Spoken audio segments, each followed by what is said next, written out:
Hi, ಎಲ್ರಿಗೂ ನಮಸ್ಕಾರ. ಇವತ್ತಿನ ಒಂದು ಕ್ಲಾಸಲ್ಲಿ ಒಳ್ಳೆ ಮ್ಯೂಚುವಲ್ ಫಂಡ್ ಹೇಗೆ ಸೆಲೆಕ್ಟ್ ಮಾಡಬೇಕು ಅಂತ ನಾನು ಹೇಳ್ಕೊಡ್ತೀನಿ. ಲಾಸ್ಟ್ ವಿಡಿಯೋದಲ್ಲಿ ಒಳ್ಳೆ ಸ್ಟಾಕ್ನ ಹೇಗೆ ಸೆಲೆಕ್ಟ್ ಮಾಡಬೇಕು, ಒಂದು ಶೇರ್ ಮಾರ್ಕೆಟಲ್ಲಿ ಒಳ್ಳೆ ಸ್ಟಾಕ್ಸ್ನ ಚೂಸ್ ಮಾಡೋದು ಹೇಗೆ ಅಂತ ಹೇಳ್ಕೊಟ್ಟಿದ್ದೆ. ಇವತ್ತಿನ ಕ್ಲಾಸಲ್ಲಿ ಒಳ್ಳೆ ಮ್ಯೂಚುವಲ್ ಫಂಡ್ನ ಚೂಸ್ ಮಾಡೋದು ಹೇಳ್ಕೊಡ್ತೀನಿ. ಐ ಥಿಂಕ್ ಈ ವಿಡಿಯೋ ತುಂಬ ಇಂಪಾರ್ಟೆಂಟ್ ಆಗಿರುತ್ತೆ ಅಂತ ಅನ್ಕೊತೀನಿ. ಬಿಕಾಸ್ ಎಲ್ಲರೂ ಸ್ಟಾಕ್ ಮಾರ್ಕೆಟಲ್ಲಿ ಇನ್ವೆಸ್ಟ್ ಮಾಡೋಕ್ಕೆ ಹೋಗಲ್ಲ, ಬಟ್ ಮ್ಯೂಚುವಲ್ ಫಂಡಲ್ಲಿ ಇನ್ವೆಸ್ಟ್ ಮಾಡ್ತಿರೋರು ತುಂಬ ಜನ ಇರ್ತಾರೆ. ಬಿಕಾಸ್ ಮ್ಯೂಚುವಲ್ ಫಂಡ್ ಒಂಥರ ಬೆಸ್ಟ್ ಸೈಡ್ ವೇಯಿಂದ ಸೇಫ್ಟಿ ವೇ ಇದ್ದಂಗೆ. ನೀವು ಎವ್ರಿ ಮಂತ್ ನೀವು SIP ಮಾಡ್ಕೊಂಡು ಹೋಗ್ತೀರಾ, ನಿಮಗೆ ರಿಟರ್ನ್ ಆ್ಯಡ್ ಆಗ್ತಾ ಹೋಗುತ್ತೆ. ಸೊ ಇದೊಂಥರ ಬೆಸ್ಟ್ ಇದ್ದಂಗೆ. ಸ್ಟಾಕ್ ಮಾರ್ಕೆಟಲ್ಲಿ ರಿಸ್ಕ್ ಇನ್ವಾಲ್ವ್ ಆಗಿರುತ್ತೆ. ಮ್ಯೂಚುವಲ್ ಫಂಡಲ್ಲಿ ರಿಸ್ಕ್ ಇರುತ್ತೆ, ಬಟ್ ರಿಸ್ಕ್ ಮ್ಯಾನೇಜ್ ಮಾಡೋರು ಇರ್ತಾರೆ ನಿಮಗೆ ಅಂತ. ಸ್ಟಾಕ್ ಮಾರ್ಕೆಟಲ್ಲಿ ನೀವೇ ಮಾಡಬೇಕು ರಿಸ್ಕ್, ಶೇರ್ಸ್ ಮೇಲೆ ಇದ್ದಾಗ ಇನ್ವೆಸ್ಟ್ ಮಾಡಿದಾಗ. ಓಕೆ, ಸೊ ಮ್ಯೂಚುವಲ್ ಫಂಡು ಹೇಗೆ ಸೆಲೆಕ್ಟ್ ಮಾಡಬೇಕು? ಬಿಕಾಸ್ ನಿಮಗೆ ಒಂದು ಗೊತ್ತಿರಲಿ, ಆಲ್ ಓವರ್ ಎಲ್ಲ ಮ್ಯೂಚುವಲ್ ಫಂಡ್ ಕನ್ಸಿಡರ್ ಮಾಡಿದಾಗ 2500 ಪ್ಲಸ್ ಮ್ಯೂಚುವಲ್ ಫಂಡ್ಸ್ಗಳಿದ್ದಾವೆ. ಇವಾಗ 2500 ಪ್ಲಸ್ ಮ್ಯೂಚುವಲ್ ಫಂಡಲ್ಲಿ ಯಾವ ಮ್ಯೂಚುವಲ್ ಫಂಡ್ ಬೆಸ್ಟ್ ಅಂತ ಹೇಗೆ ಗೊತ್ತಾಗುತ್ತೆ? ಕಂಡುಹಿಡಿಯೋದು ತುಂಬ ಕಷ್ಟ. ಓಕೆ, ಅದಕ್ಕೆ ಅಂತಲೂ ಕೆಲವು ಪ್ಯಾರಾಮೀಟರ್ಸ್ ಇರುತ್ತೆ, ಕಂಡೀಷನ್ಸ್ ಇರ್ತವೆ, ಕ್ರೈಟೀರಿಯಾಗಳು ಇರ್ತವೆ. ಅವನ್ನ ನಾವು ನೋಡ್ಕೋಬೇಕು, ಅವನ್ನ ಕಲಿಬೇಕು, ಅದನ್ನು ಅಪ್ಲೈ ಮಾಡಬೇಕು, ಆಮೇಲೆ ಸೆಲೆಕ್ಟ್ ಮಾಡಬೇಕು before investing into mutual funds. Okay, ಇವತ್ತಿನ ಕ್ಲಾಸಲ್ಲಿ 14 ನಾನು ಒಂದು ಫ್ರೇಮ್ ಮಾಡಿ, ಒಂದು ಅನಲೈಸ್ ಮಾಡಿ ನಿಮಗೆ ಯೂಸ್ ಆಗಲಿ ಅಂತ ಒಂದು 14 ಪ್ಯಾರಾಮೀಟರ್ಸ್ ಇಲ್ಲ 14 ಕಂಡೀಷನ್ಸ್ನ ತೊಗೊಂಬಂದಿದ್ದೀನಿ, ಮೆನ್ಷನ್ ಮಾಡಿದ್ದೀನಿ. ಮ್ಯೂಚುವಲ್ ಫಂಡಲ್ಲಿ ಇನ್ವೆಸ್ಟ್ ಮಾಡೋಕ್ಕಿಂತ ಮುಂಚೆ ಅಥವಾ ಮ್ಯೂಚುವಲ್ ಫಂಡನ್ನು ಚೂಸ್ ಮಾಡೋಕ್ಕಿಂತ ಮುಂಚೆ ಯಾವ ಯಾವ ಕ್ರೈಟೀರಿಯಾಗಳು ಬೆಸ್ಟ್, ನಾವು ಏನನ್ನ ತಲೆಯಲ್ಲಿ ಇಟ್ಕೋಬೇಕು, ಯಾವ್ಯಾವನ ಕ್ರೈಟೀರಿಯಾನ ಚೆಕ್ ಮಾಡಬೇಕು ಒಂದು ಮ್ಯೂಚುವಲ್ ಫಂಡಲ್ಲಿ ಅಂತ ನಾನು ಹೇಳ್ಕೊಡ್ತೀನಿ. ಇದನ್ನು ಮಾಡಿ ನೀವು ಇನ್ವೆಸ್ಟ್ ಮಾಡಿದಾಗ ನಿಮಗೆ ಬೆಸ್ಟ್ ರಿಟರ್ನ್ ಬರುತ್ತೆ ಅಂತ ಹೇಳಲ್ಲ, ನಿಮಗೆ ರಿಸ್ಕ್ ಕಮ್ಮಿ ಇರುತ್ತೆ, ರಿಟರ್ನ್ ಕನ್ಸಿಸ್ಟೆನ್ಸಿಯಾಗಿರುತ್ತೆ, ಇದನ್ನು ಮಾತ್ರ ಹೇಳ್ಬೋದು. ಓಕೆ, ಆ್ಯಂಡ್ ಇವೆಲ್ಲ ನಾನು ಇವಾಗ ಪಾಯಿಂಟ್ 1 ಪಾಯಿಂಟ್ ಅಂತ ನಾನು ಹಾಕಿದ್ದೀನಿ. ಇವೆಲ್ಲ ನೋಡ್ತಾ ಇದ್ರೆ ಕನ್ಫ್ಯೂಸ್ ಆಗ್ತಾ ಇರ್ಬೋದು, ನಾನು ಫುಲ್ ಕ್ಲಿಯರ್ ಮಾಡ್ತೀನಿ. ಓಕೆ, ಈ ವಿಡಿಯೋ ಕಂಪ್ಲೀಟಾಗಿ ನೋಡಿ. ಲಾಸ್ಟಲ್ಲಿ ನಿಮಗೆ ವಿಡಿಯೋ ಎಂಡ್ ಆದಾಗ ಗೊತ್ತಾಗುತ್ತೆ ಈ ವಿಡಿಯೋ ಬೆನಿಫಿಟ್ ಇತ್ತು ಅಂತ. ಬಿಕಾಸ್ ಒಂದು ಮ್ಯೂಚುವಲ್ ಫಂಡ್ ಚೂಸ್ ಮಾಡೋದು ವೆರಿ ವೆರಿ ಇಂಪಾರ್ಟೆಂಟ್. ಆ್ಯಂಡ್ ನಾನು ಆಗಲೇ ಹೇಳ್ದಂಗೆ ಶೇರ್ ಮಾರ್ಕೆಟಲ್ಲಿ ಸ್ಟಾಕ್ನ ಚೂಸ್ ಮಾಡೋದು ಲಿಟಲ್ ಬಿಟ್ ಡಿಫಿಕಲ್ಟ್. ಅದನ್ನು ಸ್ವಲ್ಪ ಯೋಚನೆ ಮಾಡಬೇಕು, ರಿಸ್ಕ್ ನಾವೇ ತೊಗೊತೀವಿ. ಬಟ್ ಇಲ್ಲಿ ನಮಗೆ ರಿಸ್ಕ್ ಅಷ್ಟೊಂದು ನಾವು ಇನ್ವಾಲ್ವ್ ಆಗಿರಲ್ಲ, ಯಾಕಂದರೆ ನಾವು ಇದನ್ನೆಲ್ಲ ಅನಲೈಸ್ ಮಾಡ್ತೀವಿ. ಈ 14 ಪ್ಯಾರಾಮೀಟರ್ಸ್ನ ಅನಲೈಸ್ ಮಾಡಿ ಇನ್ವೆಸ್ಟ್ ಮಾಡಿರ್ತೀವಲ್ಲ ಅದಕ್ಕೆ. ಸೊ ಈಗ ನಾನೇನು ಮಾಡ್ತೀನಿ, ಒಂದೊಂದೇ ಪ್ಯಾರಾಮೀಟರ್ನ ಲೈವ್ ಆಗಿ ನಾನು ನನ್ನ ಒಂದು ಅಕೌಂಟ್ ಓಪನ್ ಮಾಡಿ ಅಲ್ಲಿ ಗ್ರೋ ಆ್ಯಪಲ್ಲಿ ನಿಮಗೆ ಮ್ಯೂಚುವಲ್ ಫಂಡ್ ಅದನ್ನು ಚೂಸ್ ಮಾಡೋಣ. ಓಕೆ, ಅಲ್ಲಿ ಈ ಒಂದು ಪ್ಯಾರಾಮೀಟರ್ಸ್ನ ಚೆಕ್ ಮಾಡ್ತಾ ಹೋಗೋಣ. ನಾನು ಜಸ್ಟ್ ನಿಮಗೆ ವಿಡಿಯೋದಲ್ಲಿ ಬಂದು ಇದು ನೋಡಿ ಅಂತ ನಾನು ಹೇಳಲ್ಲ.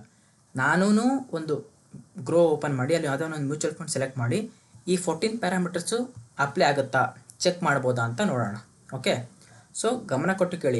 ಎಷ್ಟೋ ಜನಕ್ಕೆ ಬರೀ ಮ್ಯೂಚುವಲ್ ಫಂಡ್ ಯಾವುದೋ ಒಂದು SIP ಚೂಸ್ ಮಾಡ್ತೀರಾ, ಯಾವುದೋ ಒಂದು ಮ್ಯೂಚುವಲ್ ಫಂಡ್ ಚೂಸ್ ಮಾಡ್ತೀರಾ, ಇನ್ನೊಬ್ರು ಹೇಳಿದ್ ಮಾಡ್ತೀರಾ, ಸ್ಟಾರ್ಟ್ ಮಾಡ್ತೀರಾ SIP ಮಾಡೋಕ್ಕೆ. ಹಂಗೆ ಮಾಡಿಬಿಡಿ, ನೀವೇ ಖುದ್ದಾಗಿ ಅನಲೈಸ್ ಮಾಡಿ ಮಾಡ್ಬೋದು. ಓಕೆ, ಸ್ಟಾರ್ಟ್ ಮಾಡೋಣ. Okay, so first one, mutual ಫಂಡಲ್ಲಿ ಇನ್ವೆಸ್ಟ್ ಮಾಡೋಕ್ಕಿಂತ ಮುಂಚೆ ಡಿಫ್ರೆಂಟ್ ಮ್ಯೂಚುವಲ್ ಫಂಡ್ ಇರ್ತವೆ. For example small cap mutual fund ಇರುತ್ತೆ, mid cap, large cap, flexi cap, multi cap, ಈ ಥರ ಇರುತ್ತೆ.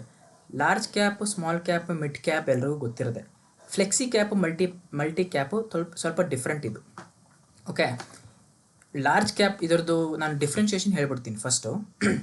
ಸೊ ಲಾರ್ಜ್ ಕ್ಯಾಪ್ ಅಂದರೆ ಟಾಪ್ ನಿಫ್ಟಿ 50, ಇಂಡಿಯಾದಲ್ಲಿ ಟಾಪ್ 50 ಕಂಪ್ನಿಗಳು ಯಾವುದಿದ್ದಾವೆ ಅಲ್ಲಿ ನಮ್ಮ ಒಂದು ದುಡ್ಡು ಇನ್ವೆಸ್ಟ್ ಆಗ್ತಾ ಇರುತ್ತೆ, ಇಫ್ ನಾವು ಇನ್ವೆಸ್ಟ್ ಮಾಡೋಕ್ಕೆ ಸ್ಟಾರ್ಟ್ ಮಾಡಿದ್ರೆ ಇನ್ ಕೇಸ್. ಮಿಡ್ ಕ್ಯಾಪ್ ಅಂದರೆ ಏನು? ನಿಫ್ಟಿ 250. ಓಕೆ, ಅಂದರೆ ಇಂಡಿಯಾದಲ್ಲಿ ಟೋಟಲ್ 250 ಟಾಪ್ 250 ಕಂಪನಿಗಳು ಯಾವ್ಯಾವ ಇದ್ದಾವೆ ಇಂಡಿಯಾದಲ್ಲಿ, ಆ ಒಂದು 250 ಕಂಪನಿಗಳಲ್ಲಿ ನಮ್ಮ ಒಂದು ದುಡ್ಡು ಇನ್ವೆಸ್ಟ್ ಆಗ್ತಾ ಇರುತ್ತೆ. ಸ್ಮಾಲ್ ಕ್ಯಾಪ್ ಅಂದರೆ ನಿಫ್ಟಿ 500, ಐ ಥಿಂಕ್ 500 550 ಅನಿಸುತ್ತೆ. ಆ ಒಂದು ಇಂಡಿಯಾದಲ್ಲಿ ಟೋಟಲ್ ಟಾಪ್ 500 ಕಂಪ್ನಿಗಳು ಯಾವುದಿದ್ದಾವೆ ಅಲ್ಲಿ ನಮ್ಮ ಫಂಡು, ನಮ್ಮ ಒಂದು ದುಡ್ಡು ಇನ್ವೆಸ್ಟ್ ಆಗ್ತಾ ಇರುತ್ತೆ, ಸರ್ಕ್ಯುಲೇಟ್ ಆಗ್ತಾ ಇರುತ್ತೆ ಮನಿ. ಓಕೆ, ಇವಾಗ ಫ್ಲೆಕ್ಸಿ ಕ್ಯಾಪ್ ಮತ್ತು ಮಲ್ಟಿ ಕ್ಯಾಪ್ ಎರಡರದ್ದು ಆ್ಯಕ್ಚುಲ್ ಮೀನಿಂಗ್ ಸೇಮೇ, ಬಟ್ ಸ್ವಲ್ಪ ಡಿಫ್ರೆನ್ಸ್ ಇದೆ. ಮಲ್ಟಿ ಕ್ಯಾಪ್ ಅಂದರೆ ಏನು ಗೊತ್ತಾ? ಮಲ್ಟಿ ಕ್ಯಾಪ್ ಅಂದರೆ ನಾವು ಹಾಕೋ ಒಂದು ದುಡ್ಡು ಲಾರ್ಜ್ ಕ್ಯಾಪಲ್ಲೂ ಇನ್ವೆಸ್ಟ್ ಆಗ್ತಾ ಇರುತ್ತೆ, ಮಿಡ್ ಕ್ಯಾಪಲ್ಲೂ ಇನ್ವೆಸ್ಟ್ ಆಗ್ತಾ ಇರುತ್ತೆ, ಸ್ಮಾಲ್ ಕ್ಯಾಪಲ್ಲೂ ಇನ್ವೆಸ್ಟ್ ಆಗ್ತಾ ಇರುತ್ತೆ, ಸರ್ಕ್ಯುಲೇಟ್ ಆಗ್ತಾ ಇರುತ್ತೆ. ಫಾರ್ ಎಕ್ಸಾಂಪಲ್, ನೀವು 6,000 ಹಾಕ್ತೀರಾ ಎವ್ರಿ ಮಂತ್ ಇನ್ವೆಸ್ಟ್ ಮಾಡ್ತೀರಾ ಅಂದರೆ 2,000 large cap, 2,000 mid cap, 2,000 small cap, ಈ ಥರ ಮಲ್ಟಿ ಅಂತ ಅದಕ್ಕೆ ಕರೀತಾರೆ. ಪ್ರತಿಯೊಂದು ಕ್ಯಾಪಲ್ಲಿ ಇನ್ವೆಸ್ಟ್ ಆಗ್ತಾ ಇರುತ್ತೆ ನಿಮ್ಮ ದುಡ್ಡು, ಅದನ್ನು ಮಲ್ಟಿ ಕ್ಯಾಪ್ ಅಂತ ಕರಿತೀವಿ. ಫ್ಲೆಕ್ಸಿ ಕ್ಯಾಪ್ ಅಂದರೆ ಏನಂದರೆ ಸೇಮ್ ಆ್ಯಸ್ ಮಲ್ಟಿ ಕ್ಯಾಪ್, ನಿಮ್ಮ ಒಂದು ದುಡ್ಡು 2,000 ಲಾರ್ಜ್ ಮಿಡ್ ಸ್ಮಾಲ್ ಕ್ಯಾಪಲ್ಲಿ ಇನ್ವೆಸ್ಟ್ ಆಗ್ತಾ ಇರುತ್ತೆ. ಬಟ್ ಇಲ್ಲೊಂದು ಅಡ್ವಾಂಟೇಜ್ ಏನಂದರೆ ಮಾರ್ಕೆಟ್ ಕಂಡೀಷನ್, ಮಾರ್ಕೆಟ್ ರಿಸ್ಕ್ನ ನೋಡಿಕೊಂಡು ನಿಮ್ಮ ಒಂದು ಮ್ಯೂಚುವಲ್ ಫಂಡ್ ಮ್ಯಾನೇಜರ್ ಇಲ್ಲ ಗ್ರೋ ಆ್ಯಪ್ನ ಯೂಸ್ ಮಾಡಿ, ಅಂದರೆ ಡಿಮ್ಯಾಟ್ ಅಕೌಂಟ್, ಆನ್ಲೈನ್ ಪ್ಲ್ಯಾಟ್ಫಾರ್ಮ್ಸ್ನ ಯೂಸ್ ಮಾಡ್ತೀರಾ, ಬ್ರೋಕರ್ ಥ್ರೂ ಹೋಗ್ತಿರಲ್ಲ ಯಾರ್ಯಾರು, ಅವರೇ ಗೊತ್ತಿರುತ್ತೆ ಮಾರ್ಕೆಟ್ ಕಂಡೀಷನ್ ಹೇಗಿರುತ್ತೆ ಅಂತ. ಅವ್ರೇನು ಮಾಡ್ತಾರೆ, ಸಡನ್ನಾಗಿ ಮಾರ್ಕೆಟ್ ಡೌನ್ ಇದ್ದಾಗ ನಿಮ್ಮ ಒಂದು ಪೋರ್ಟ್ಫೋಲಿಯೋ ತುಂಬ ಸ್ಟ್ರಾಂಗ್ ಆಗಿ ನಿಂತಿರುತ್ತೆ, ಫುಲ್ ಸ್ಟ್ರಾಂಗ್ ಆಗಿ ಎಲ್ಲ ರಿಟರ್ನ್ಸ್ ಚೆನ್ನಾಗಿರುತ್ತೆ. ಬಟ್ ಮಾರ್ಕೆಟ್ ಡೌನ್ ಆಗ್ತಿರೋ ಟೈಮಲ್ಲಿ ಅವ್ರೇನು ಮಾಡ್ತಾರೆ, ನಿಮ್ಮ ಒಂದು ದುಡ್ಡನ್ನ ಬೇರೆ ಮ್ಯೂಚುವಲ್ ಫಂಡ್ಗೆ ಟ್ರಾನ್ಸ್ಫರ್ ಮಾಡ್ತಾರೆ. ಯಾವ ಮ್ಯೂಚುವಲ್ ಫಂಡ್ ಟ್ರಾನ್ಸ್ಫರ್ ಮಾಡ್ತಾರೆ, ಯಾವುದೋ ಒಂದು ಮ್ಯೂಚುವಲ್ ಫಂಡು ಮಾರ್ಕೆಟ್ ಡೌನ್ ಆಗ್ತಾ ಇರೋ ಟೈಮಲ್ಲೂ ಒಳ್ಳೆ ರಿಟರ್ನ್ಸ್ ಕೊಡ್ತಾ ಇರುತ್ತೆ, ಆ ಒಂದು ಮ್ಯೂಚುವಲ್ ಫಂಡ್ಗೆ ನಿಮ್ಮ ಒಂದು ದುಡ್ಡನ್ನ ಟ್ರಾನ್ಸ್ಫರ್ ಮಾಡ್ಬೋದು. ಇದನ್ನೇ ಫ್ಲೆಕ್ಸಿ ಕ್ಯಾಪ್ ಅಂತ ಕರೀತಾರೆ, ಫ್ಲೆಕ್ಸಿಬಲ್. ಈ ಒಂದು ಮ್ಯೂಚುವಲ್ ಫಂಡಲ್ಲಿ 10 ವರ್ಷ ಇನ್ವೆಸ್ಟ್ ಮಾಡಿದ್ದೀನಿ ನಾನು, 11ನೇ ವರ್ಷಕ್ಕೆ ಆ ಒಂದು ಮ್ಯೂಚುವಲ್ ಫಂಡು ತುಂಬ ನೆಗೆಟಿವ್ ರಿಟರ್ನ್ಸ್ ತೋರಿಸ್ತಾ ಇದೆ ಅಂದಾಗ ನಿಮ್ಮ ಒಂದು ಬ್ರೋಕರ್ ಏನು ಮಾಡ್ತಾನೆ, ಆ ಒಂದು ದುಡ್ಡು ಎಷ್ಟು ಅಕ್ಯುಮುಲೇಟ್ ಆಗಿರುತ್ತಲ್ಲ ಅದನ್ನು ಇನ್ನೊಂದು ಮ್ಯೂಚುವಲ್ ಫಂಡ್ಗೆ ಟ್ರಾನ್ಸ್ಫರ್ ಮಾಡ್ತಾನೆ. ಇದು ನಿಮಗೆ ಆಪ್ಷನ್ ಸಿಗೋದು ಬರೀ ಫ್ಲೆಕ್ಸಿ ಕ್ಯಾಪಲ್ಲಿ ಅಷ್ಟೇ, ಮಲ್ಟಿ ಕ್ಯಾಪಲ್ಲಿ ಆಗಲ್ಲ, ಲಾರ್ಜ್ ಕ್ಯಾಪಲ್ಲಿ ಆಗಲ್ಲ, ಮಿಡ್ ಕ್ಯಾಪಲ್ಲಿ ಆಗಲ್ಲ, ಸ್ಮಾಲ್ ಕ್ಯಾಪಲ್ಲಿ ಆಗಲ್ಲ. ಮಲ್ಟಿ ಕ್ಯಾಪಲ್ಲಿ ಬ್ರೋಕರ್ ಥ್ರೂ ಹೋದರೆ ಆಗುವಂಥ ಸಾಧ್ಯತೆಗಳು ಇರ್ತವೆ. ಅದೇ ನೀವು ಆನ್ಲೈನ್ ಪ್ಲ್ಯಾಟ್ಫಾರ್ಮ್ ಹೋದರೆ ಮಲ್ಟಿ ಕ್ಯಾಪಲ್ಲೂ ಆಗಲ್ಲ.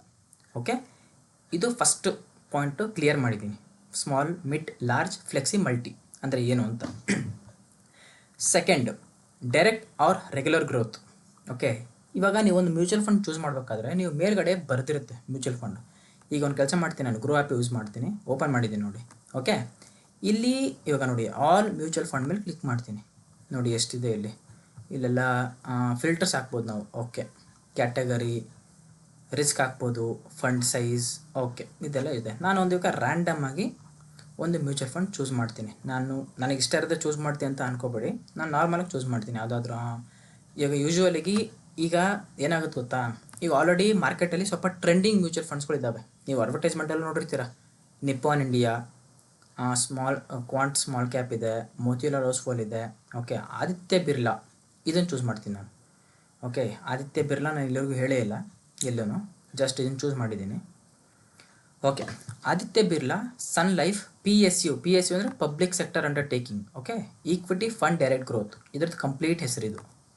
ಈಗ ಈ ಒಂದು ಮ್ಯೂಚುವಲ್ ಫಂಡ್ ಹೆಸರು ನೋಡ್ಕೊಳ್ಳಿ ನೀವು, ಡೈರೆಕ್ಟ್ ಗ್ರೋತ್ ಅಂತ ಇದೆ. ಓಕೆ,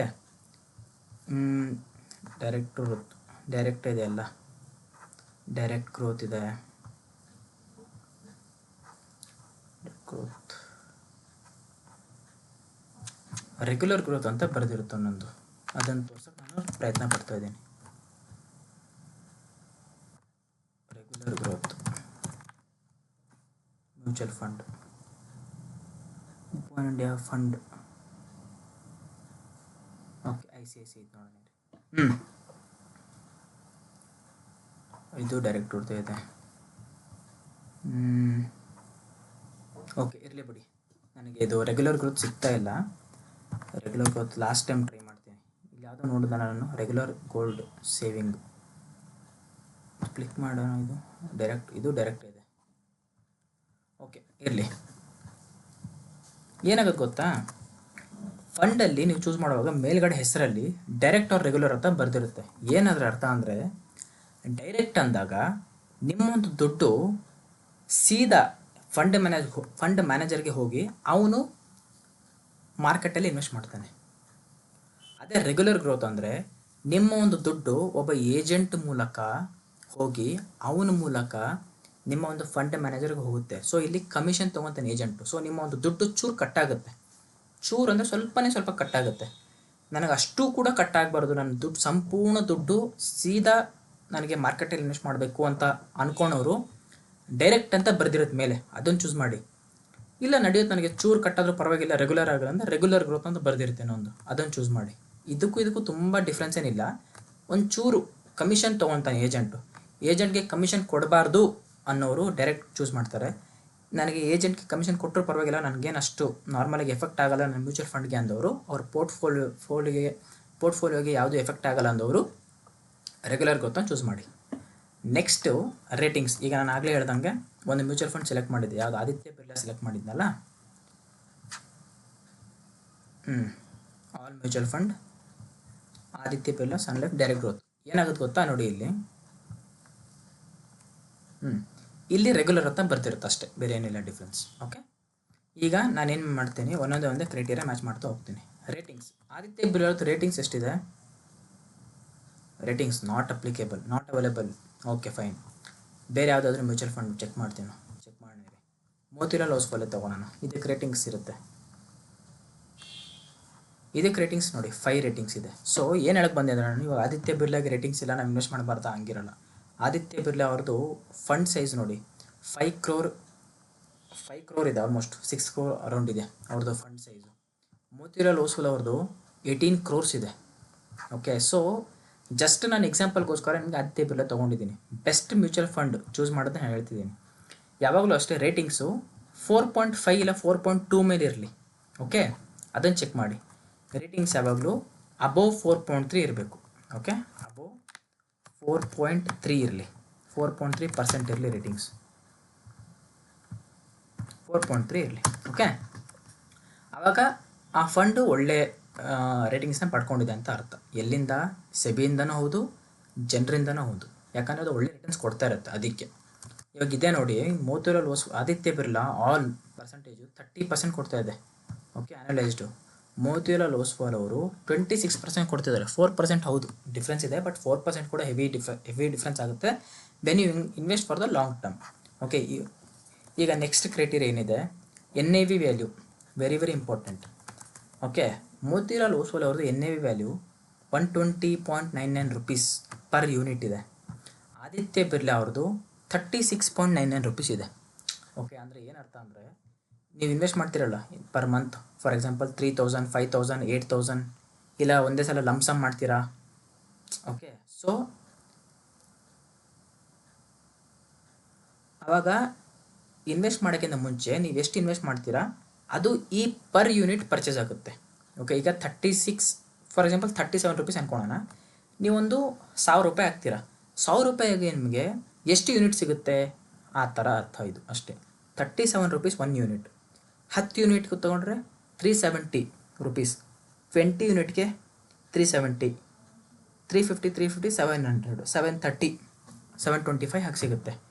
ಓಕೆ, ಸೊ ಹೀಗೆ 1000 ರೂಪಾಯಿ ಇನ್ವೆಸ್ಟ್ ಮಾಡಿದಾಗ ನಿಮಗೆ ಎಷ್ಟು ಯೂನಿಟ್ ಸಿಗುತ್ತೆ ಅಂತ ಒಂದು ಲೆಕ್ಕ ಅಷ್ಟೇ. ಸೊ NAV ಜಸ್ಟ್ ಒಂದು ನೋಡ್ಕೋಬೇಕಷ್ಟೇ, ನೀವು ಎಷ್ಟು ನಾನು ಯೂನಿಟ್ಸ್ ಪರ್ಚೇಸ್ ಮಾಡ್ಬೋದು ಇಷ್ಟು ಅಮೌಂಟ್ ಹಾಕಿದ್ರೆ. ಮಿನಿಮಮ್ SIP 100 ಇದೆ. ಮೋತಿಲಾಲ್ ಓಸ್ವಾಲಲ್ಲಿ ಮಿನಿಮಮ್ SIP 500 ಇದೆ. ಓಕೆ, ಈ ಥರ ಸೆಟ್ ಮಾಡಿರ್ತಾರೆ ಅವರೇ, ಇಷ್ಟೇ ಹಾಕ್ಬೇಕು ನೀವು, ಇದರಿಂದನೇ ಸ್ಟಾರ್ಟ್ ಮಾಡಬೇಕು ಅಂತಿರುತ್ತೆ. ಫಂಡ್ ಸೈಜು ನೋಡಿ ಚೆನ್ನಾಗಿದೆ ಇದು. ಫಂಡ್ ಸೈಜ್ ಆ್ಯಕ್ಚುಲಿ ನಾನು ನೆಕ್ಸ್ಟ್ ಪ್ಯಾರಾಮೀಟರಲ್ಲಿ ಇಟ್ಟಿದ್ದೀನಿ ಇಲ್ಲಿ ನೋಡಿ. ನೆಕ್ಸ್ಟ್ ಇರೋದೇ ಫಂಡ್ ಸೈಜು. ಫಂಡ್ ಸೈಜು ಸ್ವಲ್ಪ ಚೆನ್ನಾಗಿರಲಿ. ಇವಾಗ ಆದಿತ್ಯ ಬಿರ್ಲಾ ಅವ್ರದ್ದು 5895.79 ಕ್ರೋರ್ಸ್, ಅಂದರೆ ಅಷ್ಟು ಜನ ಅಷ್ಟು ದುಡ್ಡನ್ನ ಇನ್ವೆಸ್ಟ್ ಮಾಡಿದ್ದಾರೆ, ಇಷ್ಟು ದುಡ್ಡು ಇನ್ವೆಸ್ಟ್ ಮಾಡಿದ್ದಾರೆ. ಟೋಟಲ್ ಫಂಡ್ ಸೈಜು ಇಷ್ಟಿದೆ ಇವ್ರ ಹತ್ರ. ಎಲ್ಲರೂ ಇನ್ವೆಸ್ಟ್ ಮಾಡಿ, ನಮ್ಮಂಥವ್ರು ನೀವು ಎಲ್ಲರೂ ಟೋಟಲ್ ಆಲ್ ಓವರ್ ಇಂಡಿಯಾದಲ್ಲಿ ಇನ್ವೆಸ್ಟ್ ಮಾಡೋರು ಇಷ್ಟು ದುಡ್ಡು ಇದೆ ಅವ್ರ ಹತ್ರ ಇವಾಗ ಅವ್ರ ಫಂಡಲ್ಲಿ. ಮೋತಿಲಾಲ್ ಓಸ್ವಾಲ್ ಅವ್ರದ್ದು 18 ಕ್ರೋರ್ಸ್ ಇದೆ ಆ್ಯಂಡ್ 5 ಸ್ಟಾರ್ ಇದೆ. ಓಕೆ, ಆ್ಯಂಡ್ ಮೋತಿಲಾಲ್ ಓಸ್ವಾಲ್ ಒಳ್ಳೆ ರಿಟರ್ನ್ಸ್ ಕೊಡ್ತಾ ಇದೆ ಫಸ್ಟಿಂದಾನು. ಓಕೆ, ಸೊ ಈ ಥರ ಚೆಕ್ ಮಾಡಬೇಕು ಮಾಡೋಕ್ಕಿಂತ ಮುಂಚೆ. ಸರ್, ಇವಾಗ ಮತ್ತು ಮೋತಿಲಾಲ್ ಅವ್ರದ್ದು NAV ಜಾಸ್ತಿ ಇದೆಯಲ್ಲ, ಜಾಸ್ತಿ ಏನೂ ಇಲ್ಲ ಇದು. ಈಗ ನೀವು SIP ಅಮೌಂಟ್ 1000 ರೂಪಾಯಿ ಜಾಸ್ತಿ ಮಾಡಿದ್ರೆ ನಾವು ಪರ್ಚೇಸ್ ಮಾಡ್ಬೋದು NAV ವ್ಯಾಲ್ಯೂ. ಆ ಥರ 4000 ಕಟ್ಟೋನು 5000 ಕಟ್ತಾನೆ, 5000 ಕಟ್ಟಕ್ಕಾಗದೇ ಇರೋನು 6000 ಕಟ್ತಾನೆ. ಸೊ ಅವನು ಹೆವಿ ಯೂನಿಟ್ಸ್ ಪರ್ಚೇಸ್ ಮಾಡ್ತಾನೆ. ಸೊ ಈ ಥರ ಕ್ಯಾಲ್ಕುಲೇಟ್ ಆಗುತ್ತದು. ನಮ್ಮ ಮೇನ್ ಏನು ಯಾವಾಗಲೂ ನಿಮಗೆ at the end of the day ಎಲ್ರಿಗೂ ಏನು ಬೇಕು ಹೇಳಿ, ಬೆಸ್ಟ್ ರಿಟರ್ನ್ಸ್ ಬೇಕು ಅಲ್ವಾ. ನಾನು ಇವಾಗ ಒಂದು ಇನ್ವೆಸ್ಟ್ ಮಾಡ್ತಿದ್ದೀನಿ SIP ಅಂದರೆ ನನಗೆ ಒಂದು 5 ಇಯರ್ಸ್ ಇಲ್ಲ 10 ಇಯರ್ಸ್ ಇಲ್ಲ 15 ಇಯರ್ಸ್ ಆದಮೇಲೆ ನನಗೆ ಒಳ್ಳೆ ರಿಟರ್ನ್ಸ್ ಬೇಕು. ಆ ಥರ ಇರೋರು ಒಳ್ಳೆ ಮ್ಯೂಚುವಲ್ ಫಂಡ್ ಸೆಲೆಕ್ಟ್ ಮಾಡುವಾಗ ಸ್ಟಾರು, ಒಳ್ಳೆ fund size, NAV, SIP amount ಎಲ್ಲ ಚೆಕ್ ಮಾಡ್ತಾರೆ, ರೇಟಿಂಗ್ಸ್ ಚೆಕ್ ಮಾಡ್ತಾರೆ, ಪಾಸ್ಟ್ ಪರ್ಫಾರ್ಮೆನ್ಸ್ ಚೆಕ್ ಮಾಡ್ತೀರಾ. ಆ್ಯಂಡ್ ಇದು ನೋಡಿ, ಮೋತಿಲಾಲ್ ಓಸ್ವಾಲ್ ಮಿಡ್ ಕ್ಯಾಪ್ ಇದು ಮಿಡ್ ಕ್ಯಾಪ್ ಅಂತಾರೆ. ಹೇಗಂದರೆ ಆ ಕಡೆನೂ ಇಲ್ಲ ಈ ಕಡೆನೂ ಇಲ್ಲ, ಸೇಫ್ ಝೋನ್ ಇದು.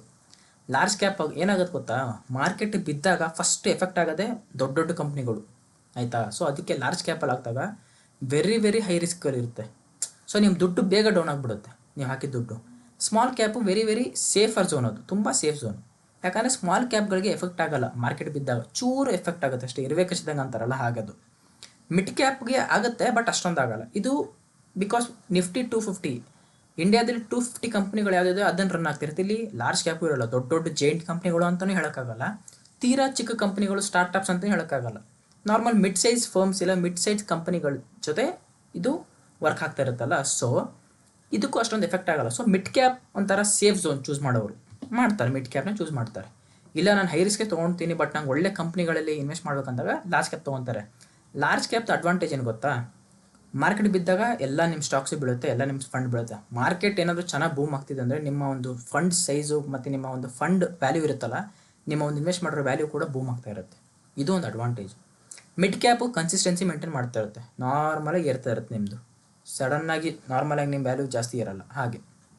ಓಕೆ, ನೆಕ್ಸ್ಟು ಏನು ಹೇಳಿದ್ದೀನಿ, ಹೋಲ್ಡಿಂಗ್ಸ್. ಫಂಡ್ ಸೈಜ್ ಗೊತ್ತಾಯ್ತಲ್ಲ, ಫಂಡ್ ಸೈಜ್ ಗೊತ್ತಾಯಿತು, ಎನ್ ಎ ವ್ಯಾಲ್ಯೂ ಗೊತ್ತಾಯಿತು, ಪರ್ ಯೂನಿಟ್ ಪರ್ಚೇಸ್ ಮಾಡೋದು, ರೇಟಿಂಗ್ಸ್ 4.3 ಮೇಲೆ ಇರಲಿ, ಡೈರೆಕ್ಟ್ ರೆಗ್ಯುಲರ್ ಗ್ರೋತು ಯಾವ್ಯಾವ ಕ್ಯಾಪಲ್ಲಿ ಹೇಗೆ ಅಂತ ಗೊತ್ತಾಗಿದೆ. ಹೋಲ್ಡಿಂಗ್ಸು 6th ಪಾಯಿಂಟು. ಹೋಲ್ಡಿಂಗ್ಸ್ ಅಂದರೆ ಏನು ಗೊತ್ತಾ, ಈಗ ಸ್ವಲ್ಪ ಕೆಳಗಡೆ ಬಂದರೆ ಇಲ್ಲಿ ಹೋಲ್ಡಿಂಗ್ಸ್ ಗೊತ್ತಾಗುತ್ತೆ ನಿಮಗೆ. 23 ಅಂತ ಬರೆದಿದ್ದಾರೆ. ಆದಿತ್ಯ ಬಿರ್ಲಾ ಅವ್ರದ್ದು ಹೋಲ್ಡಿಂಗ್ಸ್ ಎಷ್ಟಿದೆ, 37. ಅಂದರೆ ಈಗ ನಾನು ಹೇಳಿದೆ ನಿಮ್ಗೆ ಆವಾಗಲೇ, ಯಾರಿಗೆ ಸ್ಟಾಕ್ ಮಾರ್ಕೆಟಲ್ಲಿ ಸ್ಟಾಕ್ನ ಚೂಸ್ ಮಾಡೋಕ್ಕೆ ನಾಲೆಡ್ಜ್ ಇರಲ್ವಾ ಅವರು ಮ್ಯೂಚುವಲ್ ಫಂಡ್ ಚೂಸ್ ಮಾಡ್ತಾನೆ. ಆ ಮ್ಯೂಚುವಲ್ ಫಂಡ್ ಚೂಸ್ ಮಾಡಿದಾಗ ಮ್ಯಾನೇಜರ್ ಏನು ಮಾಡ್ತಾನೆ, ಅವನಿಗೆ ನಾಲೆಡ್ಜ್ ಇರುತ್ತಲ್ಲ, ಅವನು ಈ ಥರ ಕಂಪ್ನಿಗಳೇ ಇನ್ವೆಸ್ಟ್ ಮಾಡ್ತಾನೆ ನಿಮ್ಮ ದುಡ್ಡನ್ನ. ನೋಡಿ ಇಲ್ಲಿ ನಿಮ್ಮ ಒಂದು ದುಡ್ಡು ಎಲ್ಲಿ ಯಾವ್ಯಾವ ಕಂಪ್ನಿಗಳಲ್ಲಿ ಇನ್ವೆಸ್ಟ್ ಆಗ್ತಿದೆ ಅಂತ ನೋಡ್ಬೋದು. ಕಲ್ಯಾಣ್ ಜ್ಯುವೆಲರ್ಸ್ 9.97% ಇದೆ ಒಂದು out of 100. Polycab India limited, Jio financials, Coforge, ಈ ಥರ ವೋಲ್ಟಾಸ್, ಝೊಮ್ಯಾಟೊ, ಈ ಥರ ಆದಿತ್ಯ ಬಿರ್ಲಾದಲ್ಲಿ NTPC, SBI, power grid, oil India, oil natural gas, GAIL, PNB, Punjab National Bank, ನೋಡಿ ಕೋಲ್ ಇಂಡಿಯಾ, ಒಳ್ಳೆ ಕಂಪ್ನಿಗಳು ಚೂಸ್ ಮಾಡಿದ್ದಾನೆ ಅವನು ಆದಿತ್ಯ ಬಿರ್ಲಾ ಅವನು. ಅಂದರೆ ಏನು ಅರ್ಥ, ನಿಮ್ಮ ಒಂದು ದುಡ್ಡು for example 6,000 rupees per month ನೀವು ಕಟ್ತಾ ಇದ್ದೀರ ಅಂದರೆ ಆ 6,000 ಈ ಎಲ್ಲ ಕಂಪ್ನಿಗಳಲ್ಲಿ ಸರ್ಕ್ಯುಲೇಟ್ ಆಗ್ತಾ ಇರುತ್ತೆ ನಿಮ್ಮ ದುಡ್ಡು. ಅದು ಆ ಒಂದು ಹೋಲ್ಡಿಂಗ್ಸ್ ಅರ್ಥ. ಸೊ ಹೋಲ್ಡಿಂಗ್ಸು ನೀವು ನೋಡಿ ಚೆನ್ನಾಗಿರೋ ಕಂಪ್ನಿಗಳು ಇರಬೇಕು. NTPC good company, energy NTPC, SBI financial, ಹೌದು, power grid again energy, Adani, Tata Motors, ಒಳ್ಳೊಳ್ಳೆ ಇವಾಗ ಪವರ್ ಸೆಕ್ಟರ್. ನಿಮ್ಮ ಒಂದು ಏನು ನೋಡಬೇಕಂದ್ರೆ ಮೇಯ್ನಾಗಿ ಸೆಕ್ಟರ್ ಎಲ್ಲ ಇನ್ಕ್ಲೂಡ್ ಆಗಿದೆ ನೋಡಬೇಕು. ಸಿ ಆಲ್ ಅಂತ ಕೊಡಿ, ನೋಡಿ ಎನರ್ಜಿ ಇದೆ, ಫೈನಾನ್ಷಿಯಲ್ ಸೆಕ್ಟರ್ ಇದೆ, metal and mining, insurance, capital goods, energy, financial energy, construction, services, ಈ ಥರ ಎಲ್ಲ ಇದೆ.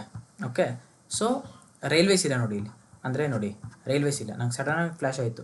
ಆದಿತ್ಯ ಬಿರ್ಲಾವನ್ನು ರೈಲ್ವೇಸಲ್ಲಿ ಹಾಕಿಲ್ಲ. ರೈಲ್ವೇಸ್ ಅಂದರೆ ಫಸ್ಟ್ ಏನು, ರೈಲ್ ವಿಕಾಸ್ ನಿಗಮ್ ಇದೆ, ಇಲ್ಲ IRFC ಇರುತ್ತೆ ನೋಡಿ. IRFC ಇಲ್ಲ, ರೈಲ್ ವಿಕಾಸ್ ನಿಗಮ್ ಇಲ್ಲ.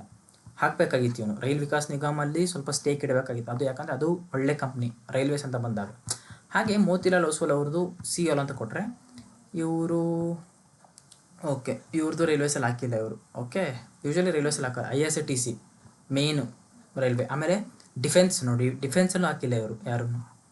ಡಿಫೆನ್ಸ್ ಸ್ಟಾಕ್ಸು ತುಂಬ ಚೆನ್ನಾಗಿದೆ, HAL ಎಲ್ಲ. ಓಕೆ, ಮ್ಯಾಕ್ಸ್ ಅದೆಲ್ಲ ಚೆನ್ನಾಗಿದೆ. ಸೊ ಆ ಥರ ಚೆಕ್ ಮಾಡಿ ನೀವು ಯಾವ್ಯಾವ ಕಂಪ್ನಿಗಳಲ್ಲಿ ನನ್ನ ದುಡ್ಡು ಇನ್ವೆಸ್ಟ್ ಆಗ್ತಿದೆ. ನಿಮ್ಮ ದುಡ್ಡು ನೀವು ಇನ್ವೆಸ್ಟ್ ಮಾಡ್ತಿದ್ದೀರ ಅಂದರೆ ನಿಮ್ಮ ಒಂದು ಹಕ್ಕು, ನೀವು ಯಾವ ಕಂಪ್ನಿಗಳಲ್ಲಿ ತಿಳ್ಕೊಬೇಕು, ನೀವು ನಿಮ್ಮ ದುಡ್ಡು ಯಾವುದರಲ್ಲಿ ಎಲ್ಲಿ ಇನ್ವೆಸ್ಟ್ ಆಗ್ತಿದೆ ಅಂತ. ಓಕೆ, ಸೊ ಈ ಥರ ಹೋಲ್ಡಿಂಗ್ಸ್ ಚೆಕ್ ಮಾಡಬೇಕು.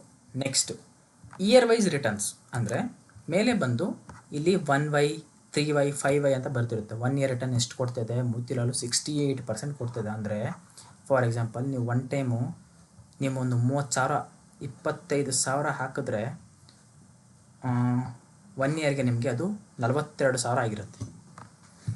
ಇವತ್ತು 8/11, ಇವತ್ತು November 8ಕ್ಕೆ ನೀವು ಇವತ್ತು 30,000 ಹಾಕಿಬಿಟ್ರೆ 25,000 ಹಾಕಿದ್ದೀರಾ, ನೆಕ್ಸ್ಟ್ ಇದೇ ಡೇಟಿಗೆ ನಿಮಗೆ ಅದು ದುಡ್ಡು 42,000 ಆಗಿರುತ್ತೆ. ಸುಮ್ಮನೆ ಕುತ್ಕೊಂಡಲ್ಲೇ ದುಡ್ಡು. ಹಾಗೆ ಇದು ಮೋತಿಲಾಲ್ ಒಸ್ವಾಲ್ ರಿಟರ್ನ್ಸ್. ಅದೇ 3Y 34% ರಿಟರ್ನು. 3Y 25,000 ನಿಮಗೆ 61,000 ಆಗುತ್ತೆ. 5Y ಎಷ್ಟು 30, ಇದು 34. ಓಕೆ, ಅಂದರೆ 5Y ನೋಡಿ 25,000 ಹೋಗಿ 1,08,000 ಆಗುತ್ತೆ. ಕುತ್ಕೊಂಡಲ್ಲೇ 5 ವರ್ಷ ಆದಮೇಲೆ ನಿಮಗೆ ಒಳ್ಳೆ ದುಡ್ಡು. ಹೀಗೆ ಬರೀ 25,000 ಹಾಕಲ್ಲ, ತುಂಬ ದುಡ್ಡಿರೋನು ತುಂಬ ದುಡ್ಡು ಹಾಕ್ತಾನೆ. 50,000 ಹಾಕ್ತಾರೆ ಅಂತ ತಿಳ್ಕೊಳ್ಳಿ, 50,000 ನೋಡಿ, 50,000 ಹೋಗಿ 2,16,000 ಆಗುತ್ತೆ. 332% ರಿಟರ್ನ್. ಈ ಥರ ನೋಡಬೇಕು, ನನ್ನ ಒಂದು ದುಡ್ಡು ಎಷ್ಟು ರಿಟರ್ನ್ ಕೊಡುತ್ತೆ, ನನಗೆ ಎಷ್ಟು ಸಾಮರ್ಥ್ಯ ಹೊಂದಿದೆ ಈ ಒಂದು ಮ್ಯೂಚುವಲ್ ಫಂಡ್ ನನ್ನ ದುಡ್ಡನ್ನು ಡಬಲ್ ಮಾಡಿಕೊಡೋಕ್ಕೆ ಅಂತ ನೋಡಬೇಕಾಗುತ್ತೆ. SIP ಮಂತ್ಲಿ SIP ನೀವು ಒಂದು 5,000 ಕಟ್ತಾ ಇದ್ದೀರಾ, ಆಫ್ಟರ್ 5 years ನೋಡಿ ಇಲ್ಲಿ 3 lakh ಆಗುತ್ತೆ. ಆಫ್ಟರ್ 5 years ನೀವು ಟೋಟಲ್ ಇನ್ವೆಸ್ಟ್ಮೆಂಟು 7,81,000, 160% ರಿಟರ್ನ್. ನೀವು ಹಾಕಿ 3 lakhಗೆ 7,81,000 ಸಿಗುತ್ತೆ. ಇದು ಬರೀ 5 years ಅಷ್ಟೇ. 10 ಇಯರ್ಸ್ 20 ಇಯರ್ಸ್ಗೂ ಮಾಡ್ಬೋದು. ಫಾರ್ ಎಕ್ಸಾಂಪಲ್ ಇಲ್ಲಿ ಜಸ್ಟ್ ನಿಮಗೆ ತೋರಿಸ್ತೀನಿ, ಒಂದು ವೆಬ್ಸೈಟ್ ಓಪನ್ ಮಾಡಿ, SIP ಕ್ಯಾಲ್ಕುಲೇಟರ್. ಓಕೆ, ಇದೇ ಓಪನ್ ಮಾಡ್ತೀನಿ ಯಾವುದಾದ್ರು. ಇಲ್ಲಿ ನೋಡಿ, ಪರ್ ಮಂತ್ ನೀವು 5000 ಹಾಕ್ತೀರಾ. Okay, investment period 15 years. Expected return ಎಲ್ಲ ಚೆನ್ನಾಗಿ ಕೊಡ್ತಿದ್ದೆ. ನಾನೊಂದು 18% ಇಟ್ಕೊತೀನಿ. ಅಡ್ಜಸ್ಟೆಡ್, ಓಕೆ, ಅದು ನಾನು ಹೇಳ್ತೀನಿ ಏನಿದು ಅಂತ. ಕ್ಯಾಲ್ಕುಲೇಟ್ ನೋಡಿ, ಇಲ್ಲಿ ಎಕ್ಸ್ಪೆಕ್ಟೆಡ್ ಅಮೌಂಟು ನೋಡಿ, total amount invested 9 lakhs, expected amount 40 lakhs. ನೋಡಿ, 5,000 ನೀವು 15 ವರ್ಷಕ್ಕೆ ಹಾಕಿದ್ರೆ ಟೋಟಲ್ ಇನ್ವೆಸ್ಟ್ಮೆಂಟ್ ನಿಮ್ಮದು 9 ಲಕ್ಷ ಆಗುತ್ತೆ. ರಿಟರ್ನ್ ನಿಮಗೆ 40.1 ಲಕ್ಷ, ಅಂದರೆ 41 ಲಕ್ಷ ಸಿಗುತ್ತೆ ನಿಮಗೆ. 9 ಲಕ್ಷ ಹೋಗಿ 41 ಲಕ್ಷ. ಎಷ್ಟು ವೆಲ್ತ್ ಗೇನ್ ಎಷ್ಟು ಮಾಡಿದ್ರೆ ನೀವು? 31 ಲಕ್ಷ ಗೇನ್ ಮಾಡಿದ್ದೀರಾ ವೆಲ್ತ್. ಈ ಥರ. ಆ್ಯಂಡ್ ನಿಮ್ಗೆ ಇಲ್ಲಿ ನೋಡಿ, ಇಲ್ಲಿ ಚೆನ್ನಾಗಿ ಕೊಟ್ಟಿದ್ದಾರೆ ಇವರು. ಯಾವ ವೆಬ್ಸೈಟ್ ಇದು ನೋಡಿ ಇಲ್ಲಿ. ನೋಡಿ ಇಲ್ಲಿ. ಆ್ಯಕ್ಚುಲಿ ವೆಬ್ಸೈಟ್ ಓಪನ್ ಮಾಡಿದ್ದು ಒಳ್ಳೆಯದೇ ಆಯಿತು. 15 ಇಯರ್ಸ್ಗೆ ನಿಮಗೆ 40 lakhs ಆಗುತ್ತೆ. 1 ಇಯರ್ಗೆ 0.7 lakhs, 2 ಇಯರ್ಸ್ಗೆ 1.4 lakhs.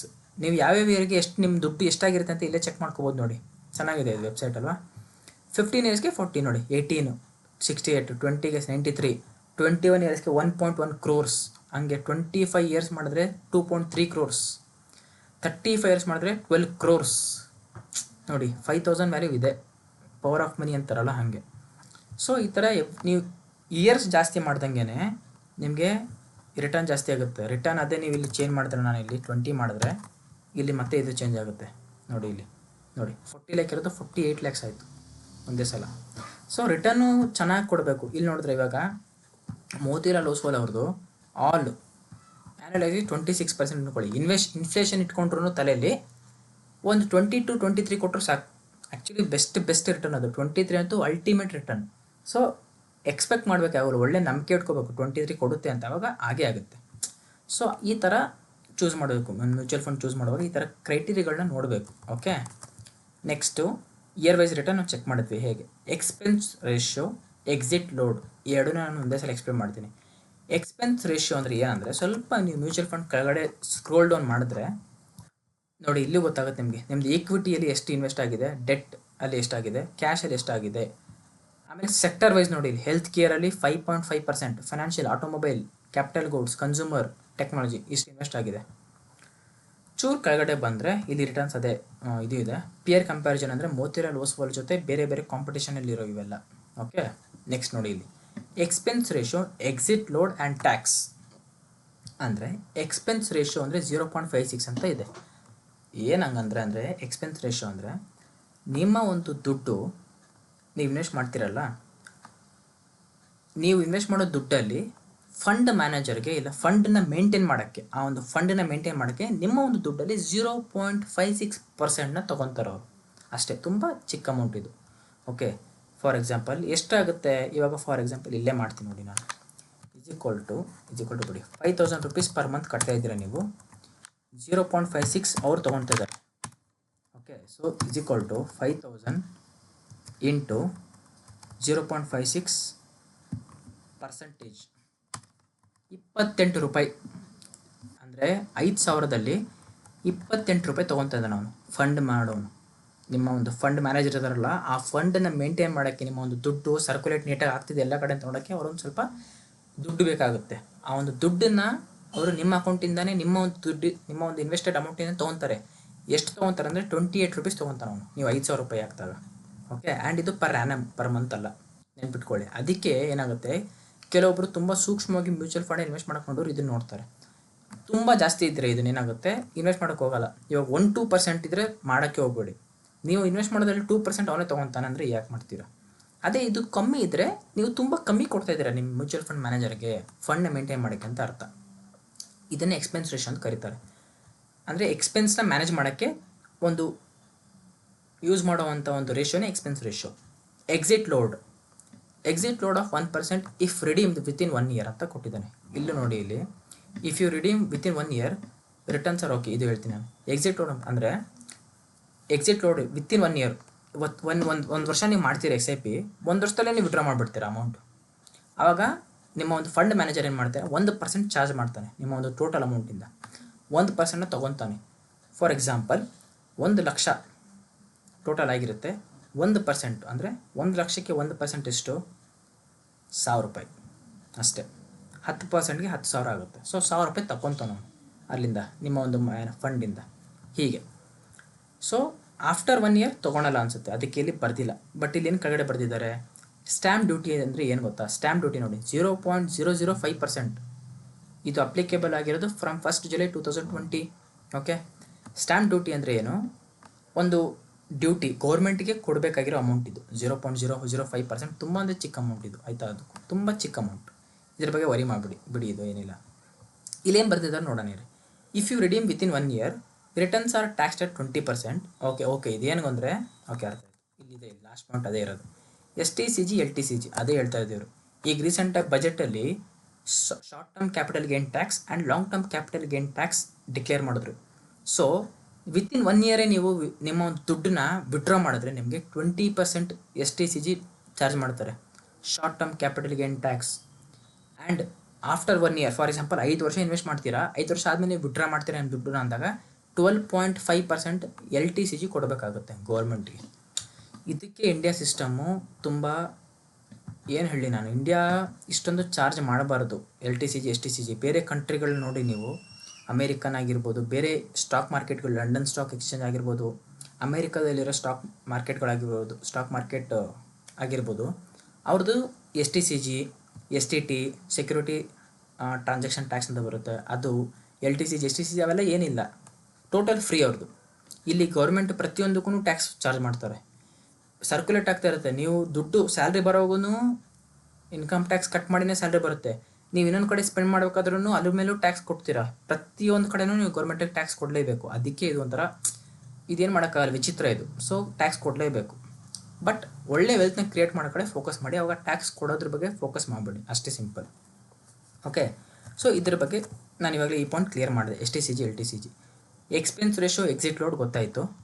ಫಂಡ್ ಮ್ಯಾನೇಜ್ಮೆಂಟ್ ಅಂದರೆ ಅದೇ ಹೇಳಿದ್ದೆ ನಾನು. ಫಂಡ್ ಮ್ಯಾನೇಜ್ಮೆಂಟ್ ಎಷ್ಟಿದೆ, ಫಂಡ್ ಸೈಜು ಇದು 18 crore ಇದೆಯಲ್ಲ, ಈ 18 crore ಫಂಡ್ ಮ್ಯಾನೇಜರ್ ಯಾರು ಇದ್ದಾರೆ ನೋಡೋಣ ಬನ್ನಿ. ಕೆಳಗಡೆ ಬರೆದಿರ್ತಾರೆ ಫಂಡ್, ನಿಮ್ಮ ಫಂಡು ಯಾರ್ಯಾರು ಮ್ಯಾನೇಜ್ ಮಾಡ್ತಿದ್ದಾರೆ ನೋಡಿ. ಇಲ್ಲಿ ಅಜಯ್ ಅನ್ನೋರು ಮ್ಯಾನೇಜ್ ಮಾಡ್ತಿದ್ದಾರೆ, ಸಂತೋಷ್ ಅನ್ನೋರು ಮ್ಯಾನೇಜ್ ಮಾಡ್ತಿದ್ದಾರೆ ನಿಮ್ಮ ಒಂದು ಫಂಡ್ನ. ಯಾವಾಗಿಂದ?